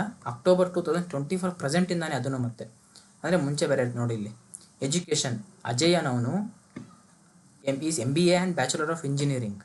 ಓಕೆ, ಎಕ್ಸ್ಪೀರಿಯನ್ಸ್ ನೋಡಿ ಇಷ್ಟಿದೆ ಇವ್ರದ್ದು. He has work with Canara Robeco mutual fund, BOI AXA mutual fund. Okay, also manages 3 schemes. ನೋಡಿ ಇಷ್ಟೆಲ್ಲ ಸ್ಕೀಮ್ಸ್ನ ಮತ್ತೆ ಮ್ಯಾನೇಜ್ ಮಾಡ್ತಾರೆ. ಯಾರು? ಇವರು ಅಜಯ್ ಅನ್ನೋರು. ಈಗ ಜಸ್ಟ್ ಚೆಕ್ ಮಾಡ್ತಾರೆ ಅಷ್ಟೇ. ನನ್ನ ಒಂದು ಫಂಡು ನೀವು ಕೊಡ್ತಿರೋ ದುಡ್ಡು ಯಾರು ಹ್ಯಾಂಡಲ್ ಮಾಡ್ತಾರೆ ಅಂತ ಗೊತ್ತಿರಬೇಕಲ್ಲ ಅಟ್ಲೀಸ್ಟ್ ನಮಗೆ. ಸಂತೋಷ್ ಮತ್ತು ಅಜಯ್ ಅನ್ನೋರು ಮಾಡ್ತಿದ್ದಾರೆ. ಇವ್ರ ಬಗ್ಗೆ ಡೀಟೇಲ್ಸ್ ತಿಳ್ಕೊಬೇಕಂದ್ರೆ ಇಲ್ಲಿ ಕ್ಲಿಕ್ ಮಾಡಿದ್ರೆ ಡೀಟೇಲ್ಸ್ ಗೊತ್ತಾಗುತ್ತೆ. ನೋಡಿ ಇಲ್ಲಿ ಮಿಸ್ಟರ್ ಸಿಂಗ್ ಅನ್ನೋನು has done BSc CA and cleared CFA Level 2. Very good. ಈ ಥರ ತಿಳ್ಕೊಬೇಕಷ್ಟೇ ನಿಮ್ಮ ಒಂದು ಫಂಡ್ ಯಾರು ಹ್ಯಾಂಡಲ್ ಮಾಡ್ತಿದ್ದಾರೆ ಅಂತ. Next, past year return. ನಾನು ಆಲ್ರೆಡಿ ಹೇಳಿದೆ ನಾನು. ಪಾಸ್ಟ್ ಇಯರ್ ರಿಟರ್ನ್ ಹೇಗೆ? ಇಲ್ಲಿ ನೋಡಿ 5Y 3Y ಎಷ್ಟು ಚೆನ್ನಾಗಿ ಕೊಡ್ತಿದೆ. 6 ಮಂತ್ಸು, 6 ಮಂತಲ್ಲೂ 30% ರಿಟರ್ನು. 1 ಮಂತಲ್ಲಿ ಏನು ರಿಟರ್ನ್ ಕೊಡ್ತಾರೆ ಬಿಡು, ಹೋಗಲಿ ನೋಡೋದೇ ವೇಸ್ಟ್ ಅದು. ನಾವು ಅಟ್ಲೀಸ್ಟ್ 1Yಯಿಂದ ಚೆಕ್ ಮಾಡಬೇಕು. ಆದಿತ್ಯ ಬಿರ್ಲಾ ಅವರು 1Yಗೆ ಎಷ್ಟು ಕೊಡ್ತಾ ಇದ್ದಾರೆ ನೋಡಿ, 59% ಕೊಡ್ತಿದ್ದಾರೆ. ಬಟ್ ಆಲು 30%. ಮೋತಿಲಾಲ್ 1Yಗೆ 68, ಅದು 69 ಇತ್ತು, ಇದು 26. ಪರವಾಗಿಲ್ಲ, ಇದೆಲ್ಲ ನಾರ್ಮಲ್ ಇದಿದೆ. ಬೇರೆ ಬೇರೆ ಮ್ಯೂಚುವಲ್ ಫಂಡ್ ಚೂಸ್ ಮಾಡಿದ್ರು ಇದೆಲ್ಲ ಇರುತ್ತೆ. ಓಕೆ, ಬಟ್ ನಾನು ಹೇಳ್ದಂಗೆ ಮ್ಯೂಚುವಲ್ ಫಂಡಲ್ಲಿ ಇನ್ವೆಸ್ಟ್ ಮಾಡುವಾಗ ಇದೆಲ್ಲ ಕ್ರೈಟೀರಿಯಾ ನೋಡ್ಕೊಂಡು ಇನ್ವೆಸ್ಟ್ ಮಾಡಿ. ಓಕೆ, ರೆಗ್ಯುಲರಾ, ಡೈರೆಕ್ಟಾ, ರೇಟಿಂಗ್ಸ್ ಚೆನ್ನಾಗಿದೆಯಾ, NAV ವ್ಯಾಲ್ಯೂ ನಾನು ಎಷ್ಟು ಪರ್ಚೇಸ್ ಮಾಡ್ತಾಯಿದ್ದೀನಿ, ಫಂಡ್ ಸೈಜ್ ಎಷ್ಟಿದೆ, ಹೋಲ್ಡಿಂಗ್ಸ್ ಯಾವ್ಯಾವ ಕಂಪ್ನಿಗಳಲ್ಲಿ ನಾನು ಇನ್ವೆಸ್ಟ್ ಮಾಡಿರೋ ಅಮೌಂಟ್ ಇನ್ವೆಸ್ಟ್ ಆಗ್ತಿದೆ, ಇಯರ್ ವೈಸ್ ರಿಟರ್ನ್ ಎಷ್ಟು ಚೆನ್ನಾಗಿದೆ, ಎಕ್ಸ್ಪೆನ್ಸ್ ರೇಷಿಯೋ ಎಷ್ಟು ತೊಗೊತಾ ಇದ್ದಾರೆ, ಎಕ್ಸಿಟ್ ಲೋಡ್ ಎಷ್ಟು ಪೇ ಮಾಡಬೇಕು, ಫಂಡ್ ಮ್ಯಾನೇಜ್ಮೆಂಟ್ ಯಾರ್ಯಾರು ಹ್ಯಾಂಡಲ್ ಮಾಡ್ತಿದ್ದಾರೆ, ಪಾಸ್ಟ್ ಇಯರ್ ರಿಟರ್ನ್ಸ್ ಎಷ್ಟು ಚೆನ್ನಾಗಿದೆ. LTCG STCG ಅಂತೂ ಕಂಪಲ್ಸರಿ, ಅದು ಬೇಡ ಥಿಂಕ್ ಮಾಡೋದೇ ಬೇಡ, ಕೊಡಲೇಬೇಕು ಕಂಪಲ್ಸರಿ ಅದು. Next 12th point medium risk. ಅಂದರೆ ಒಂದು ಮ್ಯೂಚುವಲ್ ಫಂಡ್ ಹ್ಯಾಂಡಲ್ ಮಾಡುವಾಗ, ಇನ್ವೆಸ್ಟ್ ಮಾಡುವಾಗ ನೋಡಿ, ಈಕ್ವಿಟಿ ಫಂಡ್ ಇದು ಮಿಡ್ ಕ್ಯಾಪ್ ಇದೆ, ವೆರಿ ಹೈ ರಿಸ್ಕ್ ಅಂತ ಬರ್ತಿದ್ದಾರೆ. ಈ ಥರ ನೋಡ್ಕೋಬೇಕು, ವೆರಿ ಹೈ ರಿಸ್ಕಾ, ಮೀಡಿಯಮ್ ರಿಸ್ಕಾ, ಲೋ ರಿಸ್ಕಾ ಅಂತ ಗೊತ್ತಾಗುತ್ತೆ. ಇಲ್ಲಿ ನೋಡಿದ್ರೆ ನಿಮಗೆ ಇಲ್ಲಿ ರಿಸ್ಕ್ ನೋಡಿ, high, very high, moderately high, moderately low ಅಂತಿದೆ. ಯೂಶ್ವಲಿ ಏನು ಮಾಡ್ತಾರೆ, ಮಾಡ್ರೇಟ್ಲಿ ಹೈ ಚೂಸ್ ಮಾಡ್ತಾರೆ ಸ್ವಲ್ಪ ಜನ. ಆವಾಗ ನೋಡಿ ಇಲ್ಲಿ ಯಾವುದೋ ಬಂತು ಇನ್ನೊಂದು ಮೋತಿಲಾಲ್ ಅವ್ರದ್ದು, ಇದು ಮಾಡ್ರೇಟ್ಲಿ ಹೈ ರಿಸ್ಕ್ ಆಯಿತು. ಮಾಡ್ರೇಟ್ ಯಾವುದು, ಇದಕ್ಕೇನು ಸಂಬಂಧ? Motilal Oswal large cap and mid cap fund direct growth. Okay, ಇದ್ಯಾವುದು? ಬರೀ ಮಿಡ್ ಕ್ಯಾಪ್. ಓಕೆ, ನೋಡಿ. ಸೊ ಮೋತಿಲಾಲ್ ಓಸ್ವಾಲ್ ಅವ್ರದ್ದು large cap mid cap fund direct ಅಂದರೆ ಫ್ಲೆಕ್ಸಿ ಕ್ಯಾಪ್ ಥರ ಇದು. ಫ್ಲೆಕ್ಸಿ ಕ್ಯಾಪೇ ಸ್ಮಾಲ್ ಕ್ಯಾಪ್ ಒಂದು ಹಾಕಿಲ್ಲ ಅಷ್ಟೇ ಅವನು. ನಿಮ್ಮ ಒಂದು ದುಡ್ಡು ಲಾರ್ಜ್ ಕ್ಯಾಪಲ್ಲಿ ಇನ್ವೆಸ್ಟ್ ಆಗುತ್ತೆ, ಮಿಡ್ ಕ್ಯಾಪಲ್ಲಿ ಇನ್ವೆಸ್ಟ್ ಆಗುತ್ತೆ. 1 ಇಯರ್ ರಿಟರ್ನ್ ಎಷ್ಟು ಕೊಡ್ತಿದ್ದಾನೆ? ಸೇಮ್ 57. ಆಲ್ ಅನಲೈಸ್ಡ್ ಬಂದ್ಬಿಟ್ಟು 28, ಇದು 26 ಇತ್ತು. ನೈಸ್. ಇದರದ್ದು ಎಷ್ಟಿದೆ? 6500. ಮೋಸ್ಟ್ಲಿ ರೀಸೆಂಟಾಗಿ ಲಾಂಚ್ ಆಗಿರಬೇಕಿದು. ನೋಡಿ ಇದರದ್ದು ಎನ್ ಎ ವಿ ಕಮ್ಮಿ ಇದೆ. ಎನ್ ಎ ವಿ ಯಾವಾಗ ಕಮ್ಮಿ ಇರುತ್ತೆ ಮೋಸ್ಟ್ಲಿ ಅನ್ಕೊಂಬಿಡಿ ರೀಸೆಂಟಾಗಿ ಲಾಂಚ್ ಆಗಿರುತ್ತೆ, ಇಲ್ಲಿ ರೀಸೆಂಟಾಗಿ ಸ್ಟಾರ್ಟ್ ಆಗಿದೆ ಬೆಳೆಯೋಕ್ಕೆ ಆ mutual fund. N A V ಜಾಸ್ತಿ ಇದೆ, ಫಂಡ್ ಸೈಜ್ ಜಾಸ್ತಿ ಇದೆ ಅಂದರೆ ಆಲ್ರೆಡಿ ಸ್ವಲ್ಪ ಎಸ್ಟಾಬ್ಲಿಷ್ ಆಗಿದೆ ಅಂತ ತಿಳ್ಕೊಂಬಿಡಿ. ಸಿಂಪಲ್. ಓಕೆ, ಈ ಥರ ನೋಡ್ಕೊಳ್ಳಿ. ವೆರಿ ಹೈ ರಿಸ್ಕಾ, ಮೀಡಿಯಮ್ ರಿಸ್ಕಾ, ಲೋ ರಿಸ್ಕಾ, ಆ ಥರ. Usually small cap funds low ರಿಸ್ಕಲ್ಲೇ ಇರ್ತವೆ. ಓಕೆ, ನೆಕ್ಸ್ಟು ಎಲ್ಲ ಆಯಿತು, ಎಲ್ಲ ಪಾಯಿಂಟ್ಸ್ ಕವರ್ ಮಾಡಿದ್ದೀವಿ ನಾವು. Last point, tax saver or not. ಏನಿದ್ರ ಅರ್ಥ ಅಂದರೆ, ಒಂದು ನಿಮಿಷ, ಟ್ಯಾಕ್ಸ್ ಸೇವರ್ ಆರ್ ನಾಟ್ ಅಂದರೆ ಏನಾಗುತ್ತೆ? ಅದೇ ಈಗ ಜಸ್ಟ್ ನಾನು ಹೇಳಿದೆ, LTCG STCG. ಕೆಲವೊಬ್ಬರಿಗೆ ಕಷ್ಟಪಟ್ಟು ಇನ್ವೆಸ್ಟ್ ಮಾಡಿರ್ತೀರ, ಅದನ್ನು ಗೌರ್ಮೆಂಟಿಗೆ ಕೊಡಬೇಕಲ್ಲ 20% ಅಂತ ಹೊಟ್ಟೆ ಇರುತ್ತೆ. ಈಗ 20 ಲಕ್ಷ ನೀವು ಅರ್ನ್ ಮಾಡ್ತೀರಾ ಮ್ಯೂಚುವಲ್ ಫಂಡಲ್ಲಿ, 20 ಲಕ್ಷದಲ್ಲಿ 20% ಕೊಡಬೇಕು ಗೌರ್ಮೆಂಟ್ಗೆ ಅಂದರೆ ತುಂಬ ಅದು ಇಷ್ಟ ಆಗದೆ ಇರೋಂಥ ಒಂದು ವಿಷಯ ಅದು. 20%, 12.5%. LTCG 12.5% ಅಲ್ವಾ? ಓಕೆ, ಔಟ್ ಆಫ್ 20 lakhs 12.5% ನೀವು ಗೌರ್ಮೆಂಟಿಗೆ ಕೊಡಬೇಕು, ಮಿಕ್ಕಿದ್ದು ದುಡ್ಡು ನಿಮ್ಗೆ ಬರುತ್ತೆ. ಸೊ ಒಬ್ಬೊಬ್ಬರಿಗೆ ಕೊಡೋಕೆ ಇಷ್ಟ ಇರಲ್ಲ, ಅವ್ರೇನು ಮಾಡ್ತಾರೆ, ಟ್ಯಾಕ್ಸ್ ಸೇವರ್ ಫಂಡ್ಸ್ ಅಂತಲೇ ಸಪ್ರೇಟಾಗಿ ಇರ್ತವೆ ಸ್ಟಾಕ್ ಮಾರ್ಕೆಟಲ್ಲಿ, ಮ್ಯೂಚುವಲ್ ಫಂಡಲ್ಲಿ, ಆ ಥರ ಫಂಡನ್ನ ಚೂಸ್ ಮಾಡ್ತಾರೆ. ಫಾರ್ ಎಕ್ಸಾಂಪಲ್, ಒಂದು ಟ್ಯಾಕ್ಸ್ ಸೇವರ್ ಅಂತಲೇ ಇರ್ತವೆ, ELSS ಅಂತ ಬರುತ್ತೆ ಕೆಲವೊಂದು ಫಂಡ್ಗಳು. ನೋಡಿ ಇಲ್ಲಿ ಇವಾಗ Canara Robeco ELSS tax saver direct growth ಅಂತ ಇದೆ. ಇಲ್ಲಿ ನೋಡಿ, ಇಲ್ಲಿ ಹೊಸದೊಂದು ನಾನು ನೋಡ್ತಾ ಇದ್ದೀನಿ ಇವಾಗ. 3Y ಲಾಕಿನ್ ಅಂದರೆ ನಿಮ್ಮ ಒಂದು ದುಡ್ಡು ಇನ್ವೆಸ್ಟ್ ಮಾಡೋಕ್ಕೆ ಸ್ಟಾರ್ಟ್ ಮಾಡಿದ್ರೆ, SIP ಕಟ್ಟಕ್ಕೆ ಸ್ಟಾರ್ಟ್ ಮಾಡಿದ್ರೆ 3 years ಲಾಕಿನ್ ಪೀರಿಯಡ್ ಮುಗೀತು. 1 ವರ್ಷ ಮಾಡ್ತೀರಾ, ಮಿಕ್ಕಿದ 2 ವರ್ಷ ಮಾಡಲ್ಲ ಅಂದರೆ ನೀವು ಅದು 1 ವರ್ಷ ಮಾಡಿನೂ ದುಡ್ಡು ಎತ್ತಕ್ಕಾಗಲ್ಲ, ಅಂದರೆ ವಿಡ್ರಾ ಮಾಡೋಕ್ಕಾಗಲ್ಲ. 3 years ಲಾಕಿನ್ ಪೀರಿಯಡ್ ಇರ್ತವೆ. ಈ ಥರ ನೋಡಿ, ಲಾಕಿನ್ ಪೀರಿಯಡ್ ಇದೆಯಾ? ಯೂಶ್ವಲಿ ಇರಲ್ಲ, ಇದಕ್ಕೆ ಇಟ್ಟಿದ್ದಾರೆ ಅಷ್ಟೇ. ವೆರಿ ಹೈ ರಿಸ್ಕ್ ಇದೆ. ಆಲ್ ಇಯರ್ ಎಷ್ಟು ಕೊಡ್ತಿದೆ ಇದು? ಕೆನರಾ ಇರಬೇಕು, ಜಸ್ಟ್ ನೋಡ್ತಾ ಇದ್ದೀನಿ ನೋಡಿ, 16% ಕೊಡ್ತಾಯಿದ್ದಾರೆ. Okay fine. ನೋಡಿ 9192 ಇದೆ ಯೂನಿಟ್ಸ್ ವ್ಯಾಲ್ಯೂ. ಓಕೆ. ಸೊ ಈ ಥರ ನೋಡ್ಬೇಕು. ಇವಾಗ ಏನಂದರೆ ನಾನು ಇದನ್ನೇ ನಾನು ಓಪನ್ ಮಾಡಿದೆ ಅಂದರೆ ಟ್ಯಾಕ್ಸ್ ಸೇವರ್ ಅಂದರೆ ಇದ್ರ ಮೇಲೆ ನಿಮಗೆ STCG LTCG ಇರಲ್ಲ, ಬೇಕಾದ್ರೆ ಕೆಳಗಡೆ ಬಂದು ನೋಡಿ, ಇರಲ್ಲ ಅಲ್ಲಿ.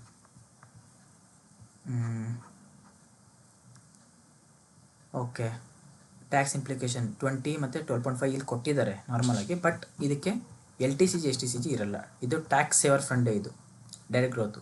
ಕೆಲವೊಂದು ELSS, ಯೂಶ್ವಲಿ ನೀವು ಟ್ಯಾಕ್ಸ್ ಸೇವರ್ ಫಂಡ್ ಎಲ್ಲಾನ ಸರ್ಚ್ ಮಾಡಿ, ಗೂಗಲಲ್ಲೂ ಬೇಕಾದ್ರೆ ಸರ್ಚ್ ಮಾಡಿ, ELSS ಟ್ಯಾಕ್ಸ್ ಸೇವರ್ ಅಂತ ಬರೆದಿರ್ತಾರಲ್ಲ, ಅವರು ನಿಮಗೆ STCG LTCG ಚಾರ್ಜ್ ಮಾಡಲ್ಲ. ಓಕೆ, ನಿಮ್ಮ ಒಂದು ದುಡ್ಡು ಎಷ್ಟಾಗುತ್ತೆ, 20 ಲಕ್ಷ ಆಗಲಿ, 50 ಲಕ್ಷ ಆಗಲಿ, 1 ಕೋಟಿ ಆಗಲಿ, ನೀವು ಅದನ್ನು ಚೂಸ್ ಮಾಡ್ಬೋದು, ಅದನ್ನು ನೀವು ವಿಡ್ರಾ ಮಾಡ್ಬೋದು. ಕಂಪ್ಲೀಟ್ ದುಡ್ಡು ನಿಮಗೆ ಬರುತ್ತೆ, ನೀವು ಗೌರ್ಮೆಂಟಿಗೆ ಕೊಡೋ ಅವಶ್ಯಕತೆ ಇಲ್ಲ. ಬಟ್ ಏನಾಗುತ್ತೆ, ಇಲ್ಲಿ ರಿಟರ್ನ್ಸ್ ನೀವು ಚೆನ್ನಾಗಿ ಎಕ್ಸ್ಪೆಕ್ಟ್ ಮಾಡೋಕ್ಕಾಗಲ್ಲ. ಅದೇ ನೀವು ಮೋತಿಲಾಲ್ ಓಸ್ವಾಲ್ದು ಮಿಡ್ ಕ್ಯಾಪ್ ನೋಡಿ, ಮಿಡ್ ಕ್ಯಾಪ್ ಮತ್ತು ಮಲ್ಟಿ ಕ್ಯಾಪ್ ಇತ್ತಲ್ಲ, ಇಲ್ಲಿ ಈ ಥರ ಚೂಸ್ ಮಾಡಿದಾಗ 12.5% ಕೊಡೋದು ಏನು ದೊಡ್ಡ ವಿಷಯ ಅಲ್ಲ, ಬಿಕಾಸ್ ನೀವು ಒಳ್ಳೆ ರಿಟರ್ನ್ಸ್ ಅರ್ನ್ ಮಾಡಿರ್ತೀರ. 12.5% ಕೊಟ್ಟು ಮಿಕ್ಕಿದ ದುಡ್ಡನ್ನು ನೀವು ಎಂಜಾಯ್ ಮಾಡ್ಬೋದು, ಮತ್ತೆ ಇನ್ವೆಸ್ಟ್ ಮಾಡ್ಬೋದು, ರೀಇನ್ವೆಸ್ಟ್ ಮಾಡ್ಬೋದು. And compound interest magic start ಆಗುತ್ತೆ ಆಫ್ಟರ್ 15 years ಇಲ್ಲ 20 years ಮಾಡಿದಾಗ. ನೀವು ಇನ್ನೂ ಜಾಸ್ತಿ ದುಡ್ಡನ್ನ ಅರ್ನ್ ಮಾಡೋಕ್ಕೆ ಸ್ಟಾರ್ಟ್ ಮಾಡ್ತೀರಾ. ಇಲ್ಲಿ ಹೇಳ್ದಂಗೆ ಇಲ್ಲಿ ನೋಡಿ, ಇಲ್ಲಿ 1 CR ನಿಮ್ಮದು ಟಚ್ ಆಯ್ತಲ್ಲ ನೋಡಿ, 18 years ಕಂಟಿನ್ಯೂಸ್ ಇನ್ವೆಸ್ಟ್ ಮಾಡಿ ನಿಮಗೆ ಹತ್ತತ್ರ ನೀವು 1 CR ಮಾಡಿಬಿಟ್ಟಿರ್ತೀರ. ಅಟ್ಲೀಸ್ಟ್ 80 lakhs ಆಗಿರುತ್ತೆ.